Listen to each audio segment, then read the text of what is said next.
चलो क्वेश्चन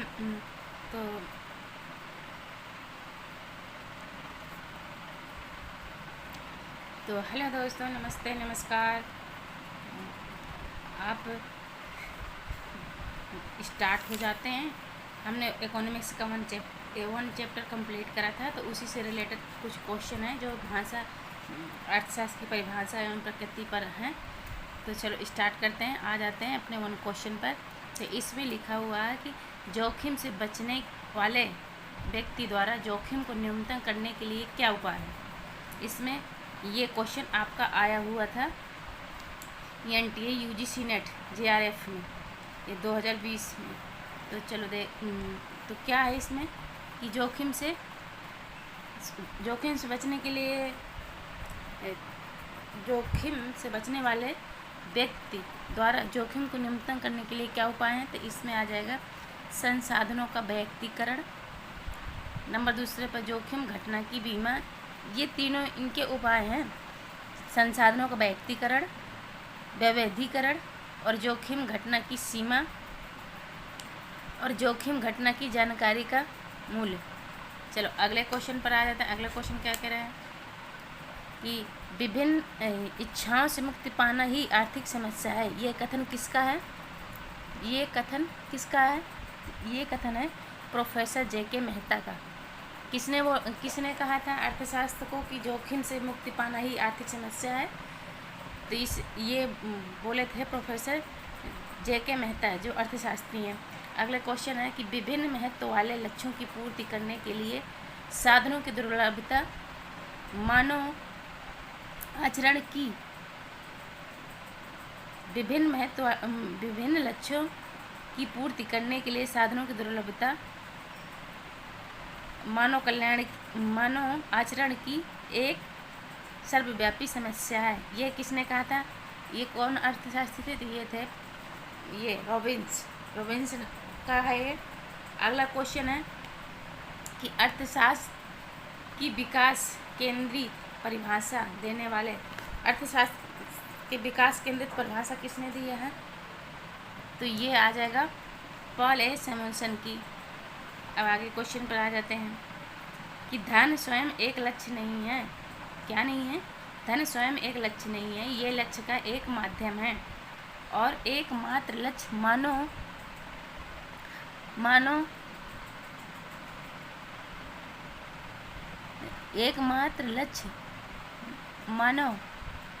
कल्याण है।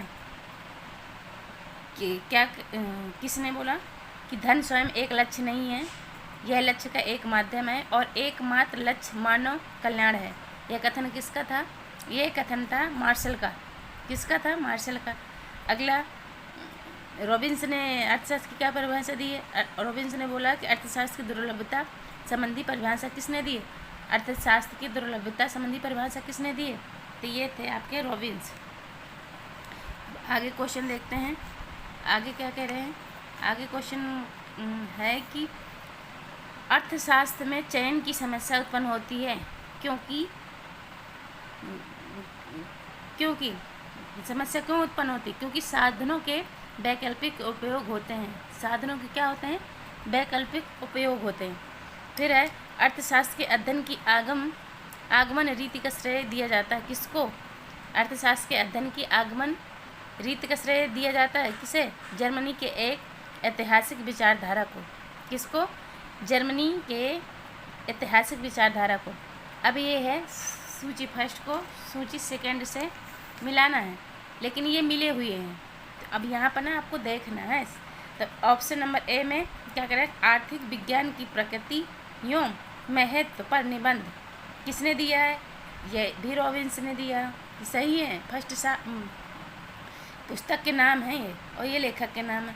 तो रॉबिन्स की पुस्तक क्या है? ये रॉबिन्स की पुस्तक का नाम है कि आर्थिक विज्ञान की प्रकृति एवं महत्व पर एक निबंध किसने लिखा है? रॉबिन्स ने लिखा। वो ऑप्शन बी में है कि राष्ट्रों की संपत्ति की प्रकृति एवं कारणों की खोज। ये किसकी पुस्तक है? ये एडम स्मिथ की है। राष्ट्रों की संपत्ति की प्रकृति एवं कारणों की खोज किसने लिखा है? कौन है इसके लेखक? एडम स्मिथ है। आगे क्वेश्चन अर्थशास्त्र के सिद्धांत किसने दिया? अर्थशास्त्र के सिद्धांत किसकी पुस्तक है? ये मार्शल की है। अर्थशास्त्र सैमुअल्सन की है। अब आगे क्वेश्चन देखते हैं कि अर्थशास्त्र की प्रमुख समस्या क्या है। अर्थशास्त्र की प्रमुख समस्या क्या है?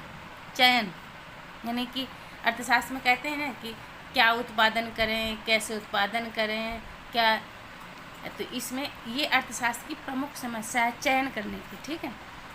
अब कहता है कि सूक्ष्म अर्थशास्त्र का संबंध किससे है?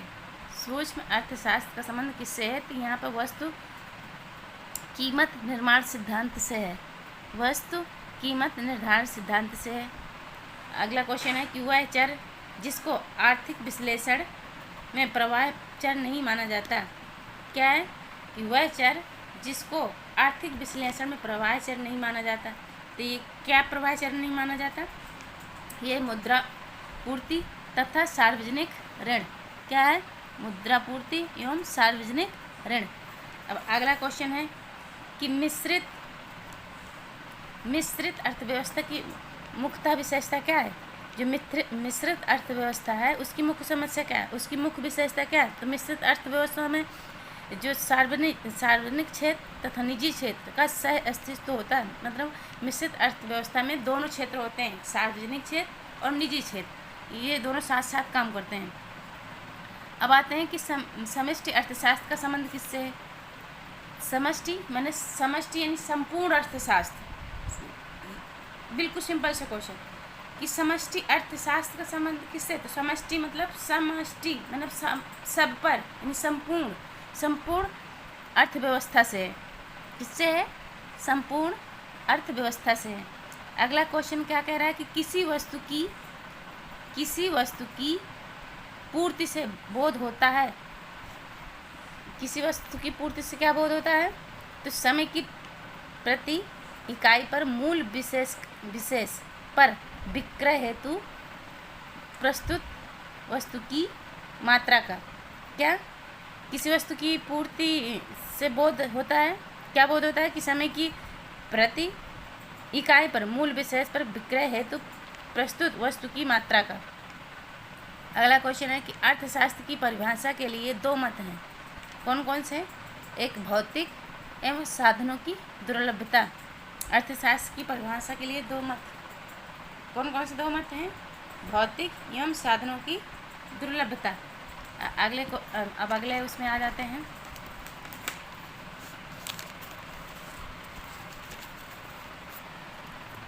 आगे देखते हैं।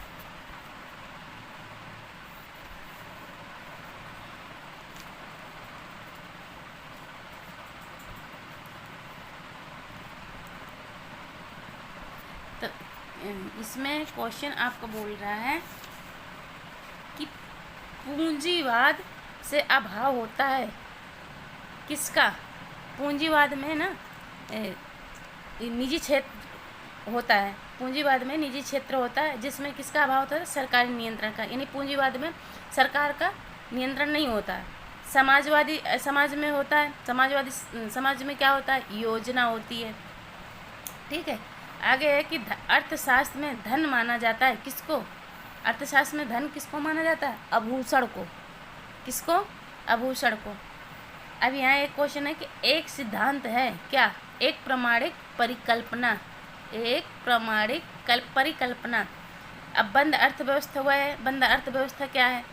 बंद अर्थव्यवस्था वह है जहाँ ना ही निर्यात और ना ही आयात हो रहा हो। यानी बंद अर्थव्यवस्था में ना निर्यात होता है और ना ही आयात होता है। अब अर्थशास्त्र की आगे देखते हैं कि अर्थशास्त्र की आवश्यकता विहीनता की परिभाषा संबंधित है। आवश्यकता विहीनता की परिभाषा कौन से अर्थशास्त्र से संबंधित है? तो ये हो जाएगा अपन प्रोफेसर जे.के. मेहता। अगला क्वेश्चन देखते हैं कि किसी विशिष्ट विषय से संबंधित समस्त प्रासंगिक तथ्यों को एक साथ संग्रहित करने वाले अर्थशास्त्र को क्या कहा जाता है? एक साथ अर्थशास्त्र को संग्रहित करने वाले अर्थशास्त्र को क्या कहा जाता है? तो इसे कहा जाता है विश्लेषणात्मक अर्थशास्त्र। आगे देखते हैं कि वह अर्थव्यवस्था क्या करे? कि वह अर्थव्यवस्था जिसमें उपभोक्ता सम्राट कहा जाता है। तो ये तो पूंजीवादी अर्थव्यवस्था होगी। पूंजीवादी अर्थव्यवस्था क्यों? क्योंकि जो उपभोक्ता के साधन या उपभोक्ता होता है उसमें पूंजीवादी अर्थव्यवस्था में वही सम्राट होता है, वही अपने हिसाब से सारे काम करता है। यहाँ पे सरकार का नियंत्रण नहीं होता। अब यहाँ पे कह रहा है कि पैसे की कमी जनता के लिए उतनी भयानक नहीं है जितनी कार की कमी। ये कथन किसका है? ये कथन किसका है? ये कथन किसने कहा था कि पैसे की कमी जनता के लिए उतनी भयानक नहीं है जितनी कार की कमी है? ये कथन है महात्मा गांधी का। किसका है? महात्मा गांधी का। आगे देखते हैं कि प्रथम बार अर्थशास्त्री ने व्यष्टि एवं समष्टि अर्थशास्त्र जैसे पदों का प्रयोग किया। कौन अर्थशास्त्री थे वो? ये थे रैगनर फ्रिश। कौन थे? रैगनर फ्रिश। अब चलो सही सुमेलन देख लेते हैं कि किसने क्या कौन से लेखकों के अनुसार विचार देख लेते हैं। तो ऑप्शन ए में है सही सुमेलन है, ये सही सुमेलित है। तो सूची फर्स्ट को सूची सेकेंड को देखना है आपको। सूची फर्स्ट में लेखकों के नाम है और सूची सेकेंड में विचार हैं, लेखकों के विचार हैं। तो देखते हैं कि डेविड रिकार्डो के अनुसार लगान भूमि की उपज का वह भाग है जो भूमिपति को भूमि के मौलिक और अविनाशी गुणों के लिए दिया जाता है। क्या कह रहा है कि जो लगान है, लगान भूमि की उपज का वह भाग है जो भूमिपति को भूमि के मौलिक और अविनाशी गुणों के लिए दिया जाता है। ये डेविड रिकार्डो के विचार हैं लगान के लिए। अब Alfred Marshall, option B Alfred Marshall का विचार क्या है कि इस तरह यह अर्थशास्त्र एक ओर तो धन के अध्ययन का विषय है और दूसरी ओर अधिक महत्वपूर्ण दृष्टि मानव के अध्ययन का विषय है। क्या कह रहे हैं ये अर्थशास्त्री कह रहे हैं कि एक ओर तो धन के अध्ययन का विषय है और दूसरी ओर तो महत्वपूर्ण दृष्टि से मानव के अध्ययन का विषय है। एक ओर से धन का अध्ययन, एक ओर से मानव के विषय के अध्ययन है। अब जे.एम. कीन्स के अनुसार देखते हैं ऑप्शन सी में। जे.एम. कीन्स की क्या विचारधारा है? जे.एम. कीन्स कह रहा है कि ब्याज एक निश्चित समय के लिए तरलता परित्याग करने का पुरस्कार है। जे.एम. कीन्स ये कभी कभी ना ऑप्शन में पूछ भी लेता है कि ब्याज एक ये ऑप्शन दिए रहेंगे, एक साइड लेखक दिए रहेंगे और मैच द कॉलम में पूछ सकते हैं। तो इन्हें थोड़ा सा ना फोकस करके पढ़ना। तो क्या कह रहा है जेम्स कीन्स, क्या बोल रहे हैं कि ब्याज एक निश्चित समय के लिए तरलता परित्याग करने का पुरस्कार है। ये ब्याज के बारे में बोल रहे हैं। और जेबी से ऑप्शन डी में क्या बोल रहे हैं? वो पूर्ति के बारे में क्या बोल रहे हैं कि पूर्ति स्वयं अपनी मांग उत्पन्न कर लेती है। इन्होंने पूर्ति संबंधी विचार दिया था। जेबीसी पूर्ति संबंधी विचार दिए थे कि पूर्ति स्वयं अपनी मांग उत्पन्न कर लेती है। जेएम कीन्स ने ब्याज के एक निश्चित समय के लिए तरलता परित्याग करने का पुरस्कार दिए, ब्याज के बारे में बोला है। अल्फ्रेड मार्शल ने क्या बोला है? ये इन्होंने बोला कि मनुष्य एक और धन के अध्ययन का विषय है और दूसरी तरफ दूसरी ओर अधिक महत्वपूर्ण दृष्टि मानव के अध्ययन का विषय है। और डेविड रिकार्डो ने तो लगान के बारे में बताया कि लगान भूमि का उपज का वह भाग है जो भूमिपति को भूमि के मौलिक अविनाशी गुणों के लिए दिया जाता है। तो अब आगे क्वेश्चन देखते हैं। आगे क्वेश्चन क्या कह रहा है कि आर्थिक सिद्धांत में सेटेरिस क्या बोलते हैं? आर्थिक सिद्धांत में सेटेरिस पैरविस शब्द का प्रयोग सूचित करता है। तो ये सेटेरिस शब्द पैरविस शब्द किसको सूचित करता है? अन्य बातें समान रहें, अन्य बातें समान हैं, ये बताते हैं अन्य बातें क्या हैं? समान है। आगे देखते हैं कि वह प्रभावशीलता जिसके द्वारा उपलब्ध लाभप्रद बाजार अवसरों का पूर्ण विदोहन किया जाता है कहलाती है। तो इसे क्या कहते हैं कि वह प्रभावशीलता जिसके द्वारा उपलब्ध लाभप्रद बाजार अवसरों का पूर्ण विदोहन किया जाता है। तो ये है यक्ष क्षमता। क्या है? यक्ष क्षमता। आगे देखते हैं, कहते हैं कि वक्रों में समानता यू आकार के होते हैं। वक्र कौन कौन से वक्र यू आकार के होते हैं? तो एक औसत लागत वक्र, ये भी यू आकार का होता है। दूसरा औसत परिवर्तनीय लागत वक्र, ये भी यू आकार का होता है। नंबर तीसरा है कि सीमांत लागत वक्र, ये भी यू आकार का होता है। ये तीनों वक्र यू आकार के होते हैं। ठीक है, आगे देखते हैं कि व्यष्टि आर्थिक अध्ययन करता है। क्या करता है? कि व्यष्टि जो है आर्थिक अध्ययन करता है कि एक स्वतंत्र साहसोद्यमी अर्थव्यवस्था डैश डैश डैश प्रकार निर्धारित करता है। एक स्वतंत्र साहसी उद्यमी अर्थव्यवस्था डैश डैश प्रकार निर्धारित करता है। कैसे निर्धारित करता है? वो व्यष्टि अर्थशास्त्र का अध्ययन कैसे होता है? कि एक स्वतंत्र साहसो उद्यमी अर्थव्यवस्था में क्या क्या करता है? वस्तुओं के मूल्य का, वस्तुओं के नहीं सेवाओं के मूल्य का और आर्थिक संसाधनों के मूल्य का, ये तीनों पॉइंट, वस्तुओं के मूल्य, सेवाओं के मूल्य, आर्थिक संसाधनों के मूल्य प्रकार को निर्धारित करती है व्यष्टि अर्थशास्त्र को। ठीक है, आगे क्वेश्चन देखते हैं। आगे क्वेश्चन कह रहा है कि भारत में हाल ही के वर्षों में डैश डैश डैश क्षेत्र में श्रम उत्पाद अनुपात सबसे अधिक रहा है। किसका? कौन से? नहीं, तो ये रहेगा सेवाओं का। किसका? सेवाओं का। भारत के हाल ही वर्षों में किसका उत्पाद अनुपात सबसे अधिक रहा? तो ये सेवाओं का। आगे क्वेश्चन देखते हैं कि अर्थशास्त्र एक सिद्धांत की अपेक्षा एक पद्धति है। यह विचार किसका है? अर्थशास्त्र एक सिद्धांत की अपेक्षा एक पद्धति है, तो ये कीन्स का है। किसका है? कीन्स का है। हाल ही के वर्षों में भारतीय अर्थव्यवस्था के डैश डैश डैश क्षेत्र में अपेक्षाकृत अधिक वृद्धि हुई है। किस क्षेत्र में अधिक वृद्धि हुई है हाल ही के वर्षों में? तो ये तृतीय क्षेत्र आ जाएगा। कौन सा क्षेत्र? तृतीय क्षेत्र। अब देखो, चलो आगे देखते हैं। अगले क्वेश्चन में आ जाते हैं। तो अगले क्वेश्चन क्या कह रहे हैं, चलो पढ़ते हैं। तो भारतीय अर्थव्यवस्था क्या कह रहा है? भारतीय अर्थव्यवस्था में संयुक्त क्षेत्र का अभिप्राय क्या है? संयुक्त क्षेत्र में क्या क्या आता है? संयुक्त क्षेत्र, भारतीय अर्थव्यवस्था में संयुक्त क्षेत्र का अभिप्राय क्या है? तो एक उद्यम जो कि संयुक्त रूप से निजी क्षेत्र एवं सार्वजनिक क्षेत्र, एक उद्यम जो संयुक्त रूप से निजी क्षेत्र और सार्वजनिक क्षेत्र है। भारतीय अर्थव्यवस्था में संयुक्त क्षेत्र में ये दोनों आ जाते हैं। एक उद्यम जो कि संयुक्त रूप से दोनों, मतलब निजी क्षेत्र और सार्वजनिक क्षेत्र दोनों आते हैं। भारतीय अर्थव्यवस्था ये संयुक्त, भारतीय अर्थव्यवस्था में संयुक्त क्षेत्र का अभिप्राय यही है कि सार्वजनिक क्षेत्र और निजी क्षेत्र दोनों एक साथ आ जाते हैं। ठीक है, अब आगे देखते हैं। आगे क्या कह रहा है कि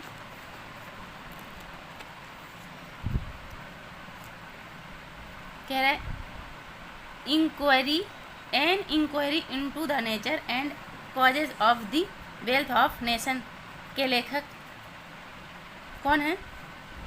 N inquiry into the nature and causes of the wealth of nation के लेखक। ये एक पुस्तक यानी एक किताब का नाम है। तो ये किताब किसने लिखी थी? तो ये है आपका एडम स्मिथ, जिसे शॉर्टकट में वेल्थ ऑफ नेशन के नाम से जानते हैं। एडम स्मिथ को जनक कहा जाता है। ठीक है,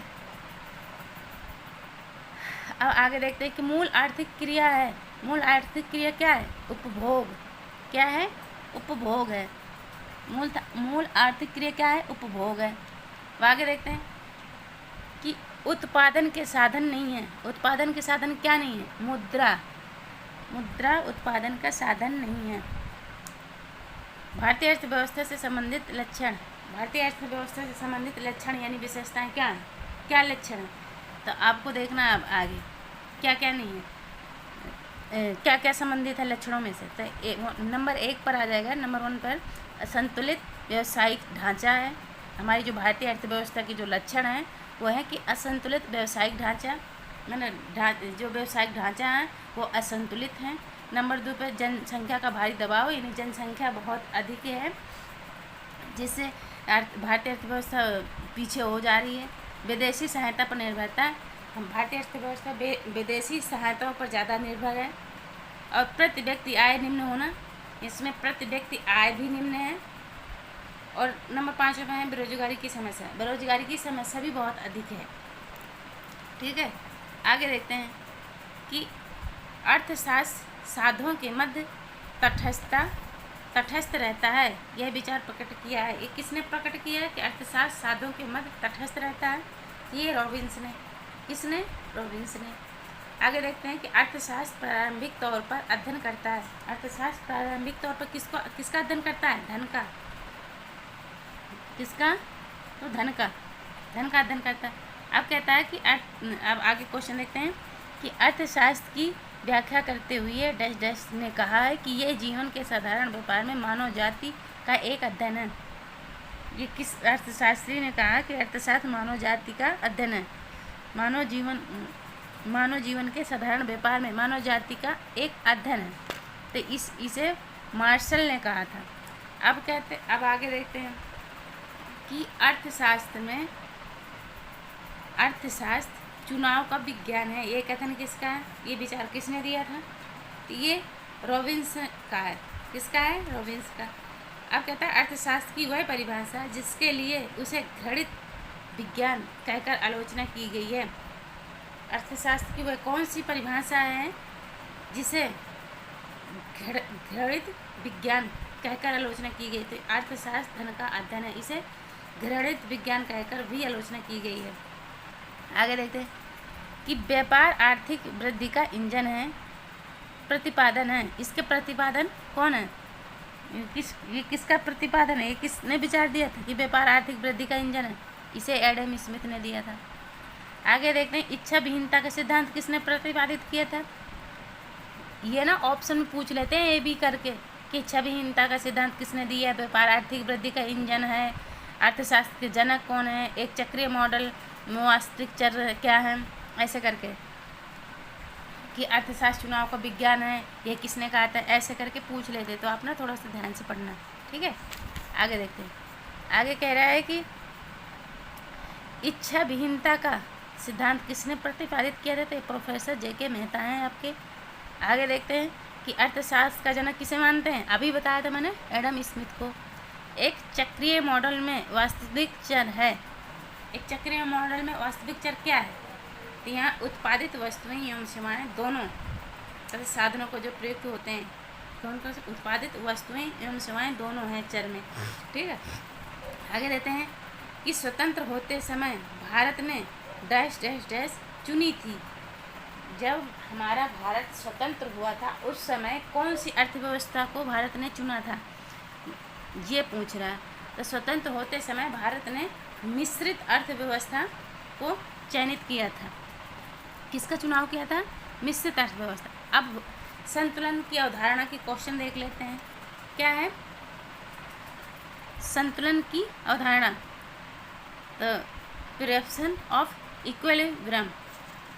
चलो आगे देखते हैं कि कह रहा है, क्वेश्चन कह रहा है आपका कि समान आर्थिक संतुलन डैश डैश डैश समस्या से संबंधित नहीं है। समान आर्थिक संतुलन किस समस्या से संबंधित नहीं है? तो ये आपका आंसर हो जाएगा कि नैतिक रूप से खतरनाक समस्या से। नैतिक रूप से खतरनाक समस्या से। आगे क्वेश्चन कह रहा है कि साम एक स्थिति है जहाँ पर क्या क्या होता है? नंबर 1, एक उपभोक्ता अधिकतम संतुष्टि प्राप्त करता है। नंबर 2, एक उत्पादक अधिकतम लाभ प्राप्त करता है और एक फर्म अधिकतम उत्पादन करता है। क्या क्या है? एक सामयिक स्थिति क्या क्या है? तो एक उपभोक्ता अधिकतम क्या करता है? संतुष्टि प्राप्त करता है। और एक उत्पादक अधिकतम लाभ प्राप्त करता है और एक फर्म अधिकतम क्या करता है? उत्पादन करता है। अब देखते हैं कि संतुलन के प्रकार कितने हैं। संतुलन के कितने प्रकार हैं? तो यहाँ पे है, देखते हैं संतुलन के 3rd प्रकार हैं। देखो 3 टाइप्स ऑफ इक्विलिब्रियम। तो देखते हैं नंबर 1 पर है स्थिर संतुलन जो स्थिर रहता, एक होता अस्थिर संतुलन जो अस्थिर रहता है, और एक होता है तटस्थ संतुलन जो बिल्कुल तटस्थ मतलब उसी जगह में टिका रहता है। तो अब आगे क्वेश्चन कह रहा है हमारा कि साम अस्थिर एवं अनिर्धारणीय होता है। कहाँ पर? एजवर्थ के द्वैधीय कार मॉडल में। किस में होता है? एजवर्थ एक अर्थशास्त्री हैं, उनके द्वैधाधिकार मॉडल में है। अर्थशास्त्र में साम के संबंध में सत्य कथन क्या है? अर्थशास्त्र में साम्य के संबंध में सत्य कथन क्या है? कि गति की दर में परिवर्तन की अनुपस्थिति। जब साम्य रहेगा, स्थिति रहेगा, तो गति की दर में परिवर्तन की अनुपस्थिति तो रहेगी ही ना। अब कह रहा है स्थिर संतुलन में साम्य क्या है? तो मूल संतुलन की ओर लौटती है। क्या होती है स्थिर संतुलन में? स्थिर संतुलन में साम्य क्या है? कि मूल संतुलन की ओर लौटती है। आगे देखते हैं। आज हम ये इस चैप्टर के सारे क्वेश्चन कंप्लीट कर लेते हैं। ठीक है, चलो आगे क्वेश्चन पढ़ते हैं। आगे क्वेश्चन क्या कह रहा है? कह रहा है कि समान संतुलन विश्लेषण निर्धारित करता है। समान संतुलन विश्लेषण निर्धारित करता है किसका? सभी बाजारों में एक साथ मूल्यों और मात्राओं को और स्पष्ट रूप से प्रतिपुष्टि यानी फीडबैक को दृष्टिगत रखता है। किसको रखता है? सब एक साथ बाजार में एक साथ मूल्यों और मात्राओं को और स्पष्ट रूप से प्रतिपुष्टि फीडबैक को दृष्टिगत रखता है। आगे क्वेश्चन कह रहा है कि समान संतुलन विश्लेषण से संबंधित एक समस्या क्या है? समान संतुलन विश्लेषण से संबंधित समस्या क्या है? तो एक समस्या आपकी अस्तित्व की समस्या है, विशिष्ट समस्या, स्थायित्व समस्या। कौन कौन सी? अस्तित्व समस्या, विशिष्ट समस्या, स्थायित्व समस्या। आगे क्वेश्चन देखते हैं कि समान संतुलन के एरोड्रेबू मॉडल के बारे में सही कथन क्या है? एरोड्रेबू मॉडल है कि वस्तुओं की पहचान वहाँ की जाती है जहाँ दिया जाना है। कहाँ? वस्तुओं की पहचान कहाँ की जाती है? ये ड्रेबू मॉडल एक अर्थशास्त्री हैं जिन्होंने कहा था कि वस्तुओं की पहचान वहाँ की जाती है जहाँ दिया जाना है। आगे है कि वालरा के समान संतुलन मॉडल में उपयोग किया जाता है। क्या है? वालरा के समान संतुलन मॉडल में उपयोग किया जाता है। किसका उपयोग किया जाता है? युगपत समीकरण प्रणाली। युगपत समीकरण प्रणाली। आगे देखते हैं कि समान संतुलन से अभिप्राय उस स्थिति से है। ये एक प्रकार के समान संतुलन की परिभाषा दे रखी है कि समान संतुलन से अभिप्राय उस स्थिति से है जिसमें सभी आर्थिक इकाइयाँ अपने अपने वस्तुपूर्वक कार्यों को अधिकतम करती हैं और साथ ही साथ सभी कीमतें भी संतुलन में रहती हैं और सभी बाज़ारों में भी संतुलन हो जाता है। ये कथन सही है, ये गलत है? तो ये कथन सही है। ये समान संतुलन की परिभाषा दे रखी है और इसमें पूरी परिभाषा पढ़ो फिर देखो क्या कह रहा है। समान संतुलन से अभिप्राय उस स्थिति से है जिसमें सभी आर्थिक इकाइयाँ अपने अपने वस्तुपूरक कार्यों को अधिकतम करती हैं और साथ ही साथ सभी कीमतें भी संतुलन में रहती हैं और सभी बाज़ारों में संतुलन हो जाता है। ठीक है, अब आगे देखते हैं कि मकड़ जाल मॉडल के अनुसार स्थायी संतुलन की अवस्था डैश डैश डैश किस स्थिति में प्राप्त होती है। क्या कह रहे हैं? मकड़ जाल मॉडल के अनुसार स्थायी संतुलन की अवस्था किस स्थिति में प्राप्त होगी? तो यहाँ पे आपका आंसर हो जाएगा कि मांग अधिक तथा मांग की लोच पूर्ति की लोच, यानी मांग की लोच की तरफ पूर्ति की लोच होगी। मांग की लोच की तरफ होगी पूर्ति की लोच। ठीक है, तो कोष्टक आपकी मांग की लोच की तरफ खुलेगा। कोष्टक का मुंह किधर खुलेगा? मांग की लोच की तरफ। मांग अधिक तथा मांग की लोच, ये कोष्टक खुलेगा मांग की लोच की तरफ, पूर्ति की लोच का। पूर्ति की लोच का कोष्टक किधर खुलेगा? मांग की लोच की तरफ। आगे देखते हैं कि समान संतुलन सिद्धांत का प्रथम वैज्ञानिक विश्लेषण प्रस्तुत किया गया था। समान संतुलन सिद्धांत का प्रथम वैज्ञानिक विश्लेषण किसने प्रस्तुत किया था? तो ये हो जाएंगे आपके लेवन वायरलेस द्वारा। किसके द्वारा? किसके द्वारा? लेवन वायरलेस द्वारा। आगे देखते हैं। आगे कह रहा है कि वह अर्थशास्त्री जिसको आंशिक सम विश्लेषण के संस्थापक के रूप में जाना जाता है, वह कौन सा अर्थशास्त्री है जिसको आंशिक सम विश्लेषण के संस्थापक के रूप में जानते हैं? तो वो आपका अल्फ्रेड मार्शल है, जो आंशिक सम का विश्लेषण किया था। ठीक है। आगे क्वेश्चन कह रहा है कि सामान्य सम तथा आंशिक सम के प्रत्यय संबंधित हैं। किससे संबंधित है? तो ये वालरस तथा मार्शल अभी दोनों बताए थे, साम्य संतुलन और आंशिक सम। सामान्य संतुलन, अभी ऊपर क्वेश्चन देखा ना, सामान्य संतुलन और आंशिक सम विश्लेषण। यही क्वेश्चन भी पूछ रहा है कि सामान्य सम तथा आंशिक सम किसने प्रत्यय संबंधित है? ये वालरस और मार्शल से। अब यहाँ क्वेश्चन कह रहा है कि आय सिद्धांत प्रस्तुत करने में किन्स का दृष्टिकोण, आय का सिद्धांत प्रस्तुत करने में किन्स का दृष्टिकोण क्या है? किन्स का दृष्टिकोण है कि तुलनात्मक स्थैतिक था। क्या है? तुलनात्मक स्थैतिक था। संतुलित विकास से तात्पर्य क्या है? ये तो सिंपल सी परिभाषा है। संतुलित विकास से तात्पर्य क्या है? कि अर्थव्यवस्था के विभिन्न क्षेत्रों में समान रूप से विकास होता है। कहाँ होता है? अर्थव्यवस्था के क्षेत्र में समान रूप से, यानी अर्थव्यवस्था के विभिन्न क्षेत्रों में समान रूप से क्या होता है? विकास होता है। अब आगे आ जाते हैं कि पीगू के अनुसार क्या कह रहा है कि पीगू के अनुसार स्थिर साम का उदाहरण है। स्थिर साम का उदाहरण क्या है?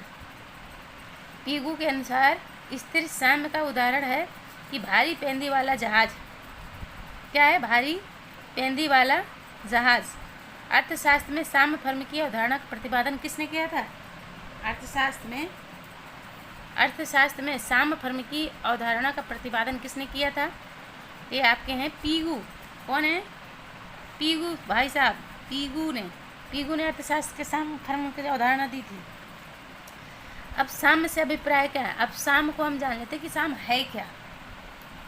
साम्य एक परिवर्तनहीनता की स्थिति से है। साम्य माने स्थित, परिवर्तनहीनता की स्थिति है, इसमें परिवर्तन नहीं होता। ठीक है। उस स्थिति से है जब उपभोक्ता को अधिकतम उपयोगिता की प्राप्ति होती है। साम्य स्थिति मतलब उस स्थिति है जब उपभोक्ता को अधिकतम उपयोगिता की प्राप्ति होती है। जैसे कि हम भूखे हैं और हम 1 रोटी खाएंगे, 2 रोटी खाएंगे, जैसे हमारा पेट भर जाएगा ना तो हम साम हो जाएंगे, स्थित हो जाएंगे, अधिकतम उपयोगिता प्राप्त हो जाती है, तब हम कुछ नहीं लेते, तब साम होता है, स्थित होता है। उस स्थिति से है जब उत्पादन न्यूनतम लागत पर होता है। क्या होता है? जब उत्पादन क्या होता है? न्यूनतम लागत, मतलब ज़्यादा लागत नहीं होती, ये होती है साम से। पर ये है साम की परिभाषा। ठीक है। आगे देखते हैं कि मार्शल एवं वालरस की तुलना कर उपयुक्त कथन है। मार्शल एवं वालरस की तुलना कर उपयुक्त कथन क्या है? कि मार्शल जिसे स्थिर संतुलन मानता है और वालरस उसे अस्थिर संतुलन मानता है। मार्शल क्या मानता है? मार्शल मानते हैं कि साम स्थिर संतुलन है और वालरस मानते हैं कि साम अस्थिर संतुलन है।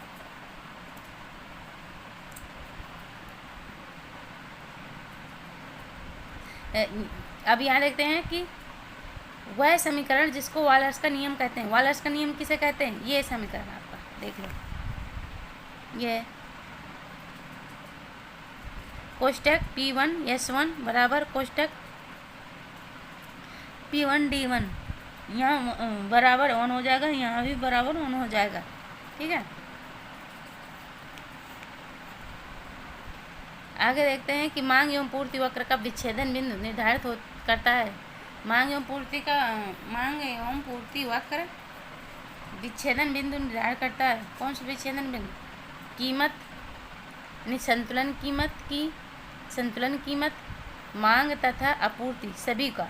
किसका निर्धारण करता है? मांग एवं पूर्ति चक्र का विच्छेदन बिंदु, संतुलन कीमत को, मांग तथा आपूर्ति सभी का। अब यहाँ पर आ जाता है कि आंशिक संतुलन दृष्टिकोण को क्या कहते हैं? आंशिक संतुलन दृष्टिकोण को क्या कहते हैं? तो इसे कहते हैं मार्शलियन दृष्टिकोण। आंशिक संतुलन दृष्टिकोण किसे कहते हैं? मार्शलियन दृष्टिकोण। आगे देते हैं, यदि मांग वक्र का ढाल पूर्ति वक्र के ढाल से कम है, मांग वक्र का ढाल पूर्ति वक्र के ढाल से कम है तो संतुलन की प्रकृति क्या होगी? प्रावैगिक। क्या होगी? प्रावैगिक।